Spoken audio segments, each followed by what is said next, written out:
అంతకులు విద్రోహ శక్తులు పెరిగిపోతున్న ఈ సమాజంలో ప్రాణాలకు తెగించి వాళ్లను ఎదుర్కొనే సాహసవంతులు, ఒక ఆదర్శానికి కట్టుబడి ఉన్నదాంట్లో కొంత దానం చేయగల సంస్కారవంతులు ఉన్నారన్నది నిజం. ఈనాటి ఈ సభలోని విశిష్టత ఏమిటంటే, ఆ సాహసవంతుణ్ణి ఈ సంస్కారవంతుడు సత్కరిస్తారు. ఇప్పుడు ప్రముఖ పారిశ్రామికవేత్త శ్రీ పట్టాభిరామారావు గారు ఆ సాహసవంతుణ్ణి సన్మానిస్తారు.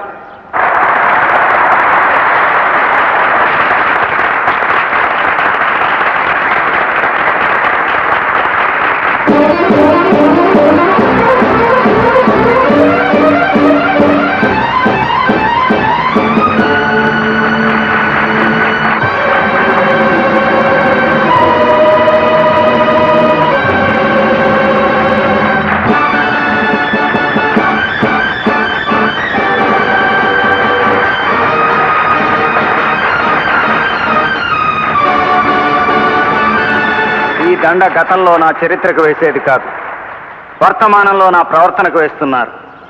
వేసి నీ గౌరవాన్ని కాపాడుకోండి.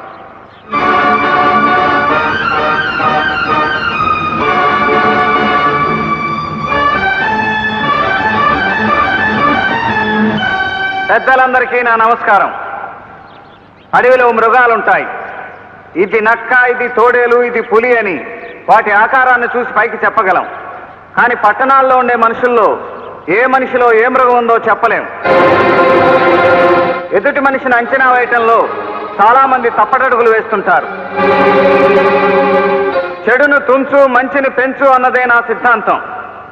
మీరంతా భావి భారత పౌరులు, నేటి బాలురే రేపటి పౌరులు అన్నారు పండిట్ నెహ్రూ. అందువల్ల మీరంతా నిజమైన రుజువైన రేపటి పౌరులుగా ఎదగాలని ఆశీర్వదిస్తున్నాను.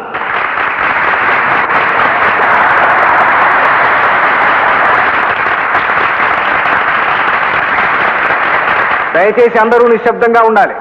ఇంకో సత్కారం మిగిలి ఉంది. ఈ స్కూల్లో కొన్నాళ్ల పాటు తన కొడుకు చదువుకున్నందుకు కృతజ్ఞత తీర్చుకోవడానికి ₹1,00,000 విరాళం ఇచ్చారు ప్రమోద్ తల్లి శశిరేఖ గారు. తల్లి చేత అంత విరాళం ఇప్పించిన ప్రమోద్ని ఇప్పుడు సత్కరించాలనుకుంటున్నాం. ఎవరి చేత పూలమాల వేయిస్తే బాగుంటుందో. సామాన్య బాలుడితో సత్కారం చేయిస్తే చాలదు, సాహస బాలుడు కావాలి. ఈ విద్యాలయాన్ని రౌడీలు ముట్టడించినప్పుడు వాళ్ళను ఎదుర్కొని విద్యాలయాన్ని కాపాడిన చక్రవర్తి గారి కుమారు. రాష్ట్రపతి చేత సాహస బాలుడుగా బంగారు పథకాన్ని అందుకున్న వినోద్ చేత ప్రమోద్కి దండ వేయించడం సముచితంగా ఉంటుంది.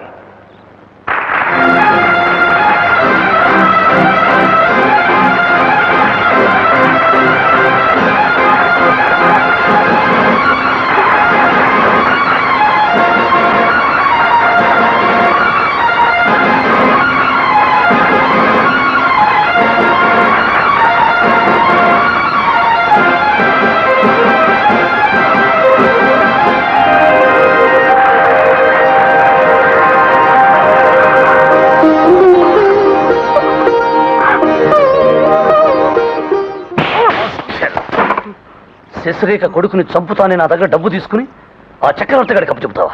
ఆ పిల్లోడు నా కుంటలో ఇచ్చినట్టుంటే చక్రవర్తి సాబ్ పట్టుకున్నాడు సాబ్. ఆ సంగతి మీతో చెప్తే మీరు కొడతారని భయపడి చెప్పలేదు సాబ్. అయింది, ఇదో అయింది. ఈ విషయం శశిరేఖకు తెలియకుండా నేను చిన్న అబద్ధంతో మేనేజ్ చేస్తాను. ముందు ముందు కూడా తెలియకుండా జాగ్రత్త పడాలి. నాకు ఇంకో బిడ్డ ఉన్నాడని, ఆయన దగ్గర పెరుగుతున్నాడని నాకెందుకు చెప్పలేదు నాన్న? నిజానికి ఇంకో బిడ్డున్న సంగతి నాకు తెలియదమ్మా. నా పోలికలతో ఇంకొకడు ఉన్నాడు నాకు తెలుసు. ఇంటది కట్టడం కోసం నేను ఆ బంగారు పథకాన్ని కొట్టేసింది వినోద్ దగ్గరే అమ్మా. అతను నా వెంట పడుతుండగా గాయపడితే శశిరేఖమ్మ కొడుకు నీ దగ్గర కూడా తీసుకొచ్చారు కదమ్మా.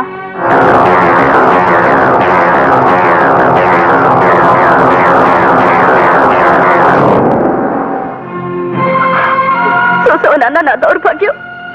ప్రపంచంలో ఏ తల్లైనా నీకు తోడబుట్టిన వాడు ఉన్నాడని కొడుక్కి చెప్తుంది.